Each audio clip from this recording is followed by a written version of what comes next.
शंकरपाळी म्हटलं की भरपूर लेयर्स असणारी आणि तोंडात टाकताच विरघळणारी हवी, तरच खायला मजा येते, बरोबर ना?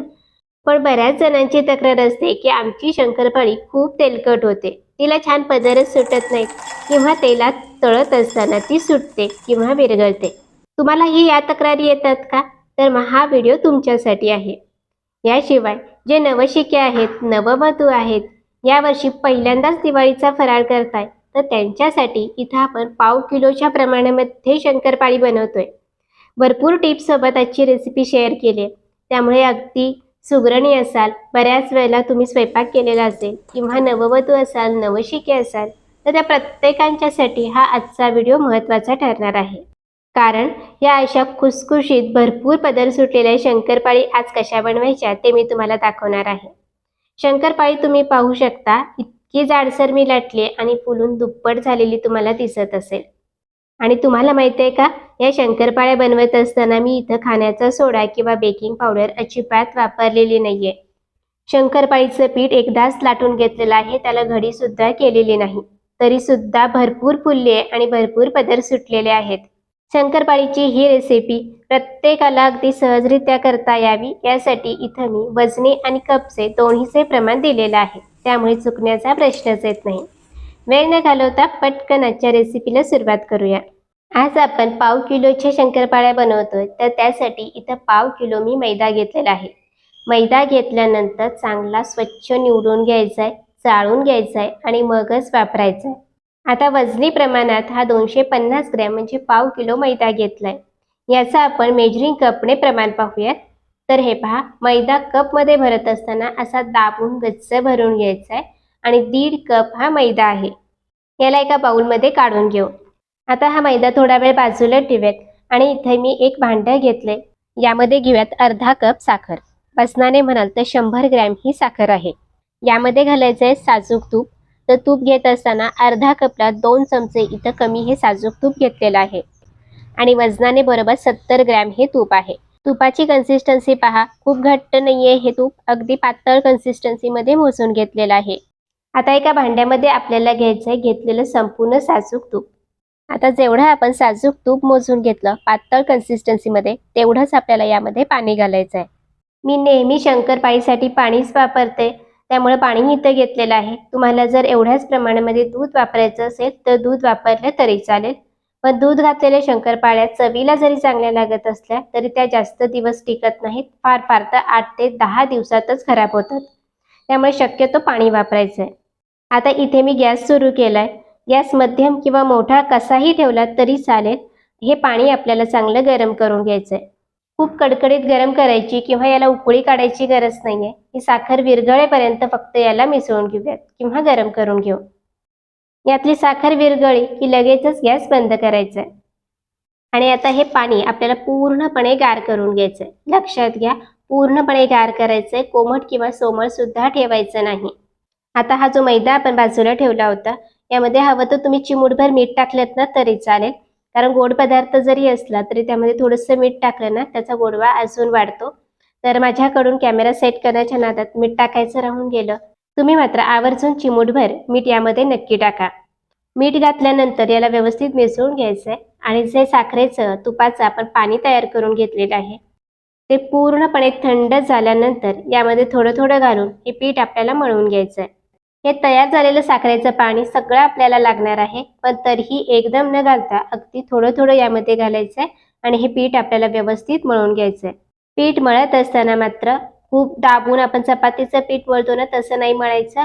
अगदी हलक्या हाताने याचा एकजीव असा गोळा तयार करून घ्यायचा आहे. तर पहा, इथं मी या पिठाचा एकत्र असा गोळा तयार करून घेतलेला आहे. हे पीठ मळत असताना तुम्हाला ना खूप चिकटसर किंवा सैलसर जाणवेल, कारण यामध्ये आपण तूप घातलंय आणि हे साखरेचं पाणी आहे, त्यामुळे चिकटसरपणा याला जाणवतो. पण अजिबात टेन्शन घेऊ नका. जसा वेळ जाईल तसं हे पीठ आळून येतं आणि पुन्हा घट्ट होतं. खूप घट्ट किंवा खूप सैलसर असं पीठ मी भिजवून घेतलेलं नाही, अगदी मध्यम कन्सिस्टन्सीमध्ये हे असं पीठ भिजवून घेतलेलं आहे. पीठ पूर्ण भिजवून झाल्यानंतर जे पाणी आपण साखरेचं तयार केलं होतं त्यातलं 2 चमचे पाणी शिल्लक राहिलेलं आहे. तुम्हाला सगळं पाणी लागेल किंवा या पद्धतीने 2 चमचे पाणी शिल्लक राहू शकतं. मैद्याची क्वालिटी कशी आहे त्यानुसार पाणी थोडंफार कमी जास्त होऊ शकतं.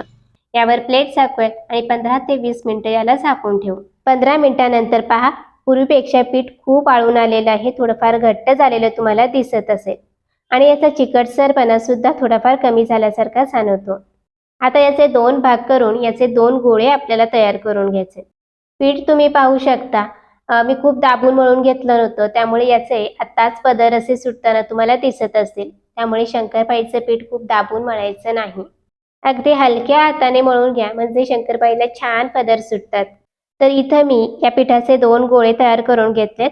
आता यातला एक गोळा घेऊयात आणि याची लाटी किंवा याची पोळी लाटून घेऊ. लाटताना गरज वाटली तर थोडंसं कोरडं पीठ लावलं तरी चालेल, पण फारशी गरज नसते. गरज वाटलीच तर याला थोडंसं कोरडं पीठ लावून लाटून घेतलं तरी चालेल. खूप जास्त सुद्धा पीठ लावू नका, नाहीतर शंकरपाळीचा गोडवा कमी होऊ शकतो आणि शंकरपाळी तळत असताना हे पीठ तेलामध्ये उतरतं आणि ते काळपट होतं. त्यामुळे खूप पीठ सुद्धा अजिबात लावायचं नाही. याची पोळी लाटत असताना खूप दाबून लाटू नका, अगदी हलक्या हाताने लाटायचे. खूप पातळ लाटायची गरज नाही, खूप जाड पण ठेवायचं नाही. मध्यम साईजमध्ये याची पोळी लाटून घ्यायची. तर इथं पोळी आपली लाटून तयार झालेली आहे. याच्या शंकरपाळ्या कापून घेऊ. तर इथे मी चौकोनी आकारामध्ये या शंकरपाळ्या कापून घेते. तुम्हाला हव्या त्या आकारामध्ये किंवा हव्या त्या साईजमध्ये तुम्ही शंकरपाळ्या या कापून घेऊ शकता. तर इथे मी चौकोनी आकारात संपूर्ण शंकरपाळ्या कापून घेतल्या. याचे कडेचे जे छोटे छोटे तुकडे दिसत आहेत ना, ते मात्र आपल्याला काढून घ्यायचे आहेत आणि जे शंकरपाळीचं शिल्लक पीठ आहे त्यामध्ये घालायचं आणि पुन्हा याला लाटून घ्यायचं आहे. जर या शंकरपाळीचे छोटे तुकडे तुम्ही तसेच ठेवलेत ना, तर मोठ्या शंकरपाळ्या तळेपर्यंत हे छोटे तुकडे करपण्याची शक्यता असते. त्यामुळे हे तुकडे काढून घ्यायचे आहेत. शंकरपाळ्या कापत असताना मात्र जी सुरी तुम्ही वापरताय ना, तिला चांगली धार असावी, म्हणजे शंकरपाळीच्या कडा ज्या आहेत ना त्या व्यवस्थित कापल्या जातात आणि शंकरपाळी चांगली फुलते. तर इथं सगळ्या शंकरपाळ्या मी कापून तयार करून घेतल्यात. एका प्लेटमध्ये काढून घेऊयात. बाकीच्या शंकरपाळी सुद्धा याचप्रमाणे लाटून कापून घेऊ. तर इथं पाव किलोच आपण पीठ घेतलंय, त्यामुळे सगळ्या शंकरपाळ्या मी एकाच वेळेला कापून घेतल्यात. सगळ्या एकाच वेळेला तळून घेतल्या तरी चालतील. जर तुम्ही जास्त प्रमाणामध्ये शंकरपाळ्या करणार असाल तर मात्र 2 गोळे लाटून घ्या, कापून घ्या, तेवढ्याच शंकरपाळ्या तळून घ्या आणि मग उरलेले गोळे लाटून तळून घ्या. शंकरपाळी कापून तयार झाली. याला पटकन तळून घेऊयात. तर शंकरपाळी तळायची कशी ते सुद्धा पाहूयात. तर त्यासाठी इथं कढईमध्ये मी तेल हलकं गरम करून घेतलंय. लक्षात घ्या, खूप कडकडीत गरम नाहीये किंवा कोमट सुद्धा नाहीये. तेल जर कोमट असेल तर शंकरपाळी तेलात घातल्याबरोबर लगेच विरघळते आणि जर तेल कडकडीत गरम असेल तर पटकन आकार धरते आणि शंकरपाळी फुलत नाही. त्यामुळे तेल आपलं मध्यम चांगलं गरम असावं. आता यामध्ये छोटासा गोळा सोडून बघायचा. हे पहा, याला थोडेसे बुडबुडे आहेत, सावकाश ते वरती तरंगून आले, पण रंग अजिबात बदललेला नाहीये. याचा अर्थ आपले तेल चांगलं मध्यम गरम आहे. आता यामध्ये थोड्या थोड्या शंकरपाळ्या सोडूयात आणि तळून घेऊ. शंकरपाळी तेलात सोडल्यानंतर अर्धा ते 1 मिनिट याला अजिबात हलवायचं नाही. शंकरपाळी तळत असताना गॅस मध्यम ते मोठा ठेवायचा आहे. खूप बारीक पण ठेवू नका, नाहीतर तेल गार होतं आणि शंकरपाळी तेलात विरघळायला सुरुवात होते. अर्धा ते 1 मिनिटामध्ये शंकरपाळ्या छान सेट झाल्या की हळूहळू वरती तरंगून येऊ लागतात. याला वरून झाऱ्याने तेल सोडत किंवा तेल हलवत हलवत या शंकरपाळ्या आपल्याला तळून घ्यायच्या आहेत. हे पहा, तेल असं हलवत राहायचं, शंकरपाळी आपसूक फिरली जाते आणि व्यवस्थित तळली जाते. शंकरपाळी आतपर्यंत व्यवस्थित तळली गेली ना, ती वरती तेलावरती अशी तरंगून येते. याचा अर्थ शंकरपाळ्या व्यवस्थित तळल्या गेलेल्या आहेत. अगदी थोड्याच वेळात शंकरपाळी पहा असा रंग धरू लागते. याला बदामी रंग आला की तेल निथळून या शंकरपाळी तेलातून काढून घ्यायचे. शंकरपाळी तळत असताना खूप डार्क रंगावरती अजिबात तळायची नाही, कारण कढईतून काढल्यानंतर सुद्धा ना याची कुकिंगची प्रोसेस किंवा तळण्याची प्रोसेस ही सुरू असते. त्यामुळे शंकरपाळीचा रंग अजून बदलत राहतो. म्हणून शंकरपाळ्या खूप डार्क रंगावरती न तळता हलक्या बदामी रंगावरतीच तळून बाहेर काढायचे. हे पहा, तुम्ही बघू शकता शंकरपाळी आपण कशी लाटली होती आणि किती फुललेली आहे, छान पदर सुटलेले आहेत. तेल निथळून कढईतून काढून घेऊयात आणि उरलेल्या शंकरपाळ्या सुद्धा याच पद्धतीने तळून घेऊ. आता दुसरी बॅच तळत असताना तेल जर तुमचं गार झालं असेल तर त्याला पुन्हा मध्यम करून घ्या आणि मग यामध्ये शंकरपाळे सोडायचे आहेत. तर इथे मी हाताने शंकरपाळी तेलात सोडत असते. तुम्ही पहिल्यांदाच करत असाल, भीती वाटत असेल तर शंकरपाळ्या अशा झाऱ्यावर घेऊन मग तेलात सोडल्या ना तरी चालतील, त्या अजिबात चिकटत नाहीत. फक्त शंकरपाळी तेलात सोडल्यानंतर गॅस थोडासा मोठा करा. शंकरपाळी अर्धा मिनिटामध्ये सेट झाली आणि गॅस मध्यम करून शंकरपाळीवर तेल सोडत याला तळून घ्यायचंय. शंकरपाळी तळत असताना खूप डार्क रंगावरती न तळता हलक्या बदामी रंगावरच असतानाच तेलातून तेल निथळून काढून घ्या. तर इथे तयार झाल्या भरपूर पदर सुटलेल्या आणि एकदम खुसखुशीत अशा शंकरपाळी. खायला अप्रतिम लागतात, करायला खूप सोपे आहेत. भरपूर टिप्स सोबत ही रेसिपी तुमच्यासोबत शेअर केली आहे. तुम्ही नववधू आहात, पहिल्यांदाच फराळ करताय, तर नक्की या टिप्स वापरून, हे प्रमाण वापरून या पाव किलोच्या शंकरपाळ्या घरी करून बघा. कशा झाल्या, घरातल्यांना आवडल्या का, मला कमेंट्स करून कळवत राहा. पुन्हा भेटूया तशाच एका छानशा रेसिपी सोबत. तोवर धन्यवाद.